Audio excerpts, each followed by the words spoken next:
নমস্কার বন্ধুরা, আজ আমি হাজির হয়েছি আবার একটা রেসিপির সাথে।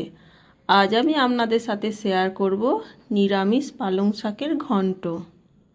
এটা এই শীতকালে ধোয়া ওঠা গরম ভাতের সাথে খেতে অসাধারণ লাগে। আসুন তাহলে রেসিপিটি দেখে নেওয়া যাক। কি কি সবজি নিয়েছি একটু দেখে নেওয়া যাক। নিয়েছি আলু, ফুলকপি, গাজর, মূলো, বেগুন, পালং শাক ও একটা টমেটো। ওভেনে একটা কড়াই বসিয়ে দিলাম, এর মধ্যে এক মুঠো বাদাম দিয়ে দিলাম। শুকনো কড়াইয়ের মধ্যেই বাদামটা একটু নাড়াচাড়া করে নেওয়ার পর আমি সামান্য সরিষার তেল এর মধ্যে দিয়ে দিলাম।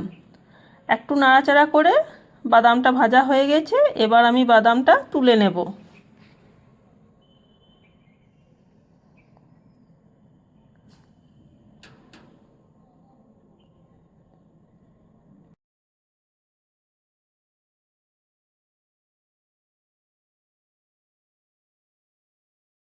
আমি ওই কড়াইয়ে আরও 1.5 চামচ মতো সরিষার তেল দিয়ে দিলাম।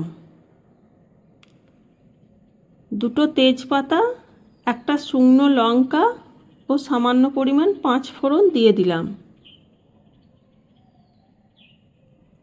ফোড়নটা একটু ভেজে নেওয়ার পর যখন ফোড়ন থেকে মিষ্টি সুন্দর একটা গন্ধ বের হবে, তখন 2 চামচ মুগ ডাল জলে আমি কয়েকবার ধুয়ে নিয়েছি, এটা আমি দিয়ে দিলাম। 1.5 থেকে 2 মিনিট মতো মুগ ডালটা একটু নাড়াচাড়া করে ভেজে নেব। যখন মুগ ডাল থেকে সুন্দর একটা গন্ধ বের হবে, তখন আমি এর মধ্যে 1/2 ইঞ্চি মতো আদা ও 3টে কাঁচা লঙ্কা পেস্ট করে রেখেছিলাম, এটা দিয়ে দিলাম। ঝালটা অবশ্য আপনাদের ইচ্ছে মতো দেবেন। একটু নাড়াচাড়া করে আমি এই আদাটা ভেজে নেব। কাঁচা আদার গন্ধটা যখন চলে যাবে, তখন কেটে রাখা আলু, ফুলকপি, গাজর ও মূলোটা দিয়ে দেব। 2 থেকে 2.5 মিনিট মতো আমি নাড়াচাড়া করে সমস্ত সবজিগুলো আমি ভেজে নেব। এবার আমি এর মধ্যে পরিমাণ মতো হলুদ, 1/2 চামচ জিরে গুঁড়ো ও 1/3 চামচ কাশ্মীর লাল লঙ্কা গুঁড়ো দিয়ে দিলাম। আবার আমি এটা 2 মিনিট মতো নাড়াচাড়া করে ভেজে নেব।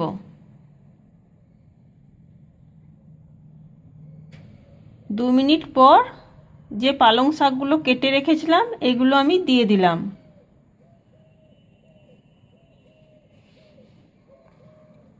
এবং টমেটোটা দিয়ে দিলাম এবং 3 মিনিটের জন্য একটা ঢাকনা দিয়ে দিলাম মিডিয়াম ফ্লেমে। আমি আবার 3 মিনিট পর ফিরে এলাম। সমস্ত কিছু একবার নাড়াচাড়া করে নেব। শাকটাও নরম হয়ে গেছে এবং জল বের হয়ে গেছে। 1 থেকে 1.5 মিনিট মতো এটা একটু নাড়াচাড়া করে নেব, ভাজা ভাজা করে নেব।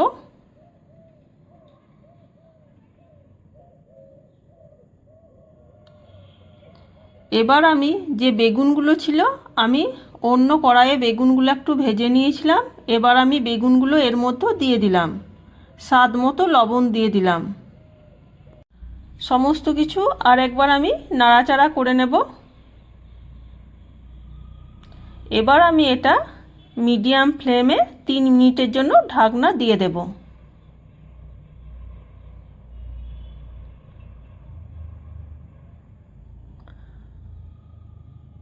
আমি আবার 3 মিনিট পর ফিরে এলাম। একবার চেক করে দেখে নিচ্ছি। 80% মতো সেদ্ধ হয়ে গেছে এবং জলও বের হয়ে গেছে। আমি আর এই রান্নাতে কোনো এক্সট্রা জল দেব না। আবার আমি এটা 2 মিনিটের জন্য লো ফ্লেমে ঢাকা দিয়ে দেব।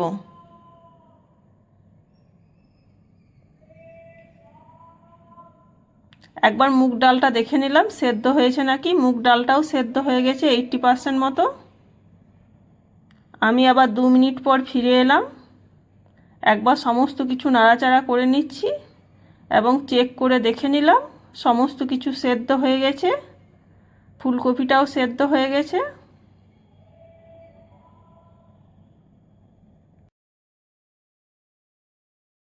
মুগ ডালটাও দেখে নিলাম, মুগ ডালটাও একদম পারফেক্ট সেদ্ধ হয়ে গেছে। এবার আমি ভেজে রাখা বাদামগুলো দিয়ে দেব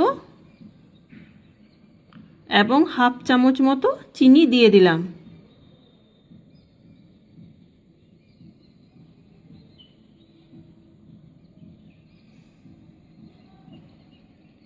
সামান্য ধনেপাতা দিয়েছিলাম, কিন্তু ওটা স্কিপ হয়ে গেছে।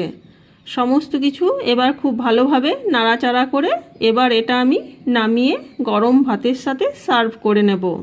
বন্ধুরা, আজ আমার এই পালং শাকের ঘন্ট রেসিপিটা আপনাদের কেমন লেগেছে অবশ্যই কমেন্ট করে জানাবেন এবং এভাবে বাড়িতে অবশ্যই একদিন বানিয়ে দেখবেন।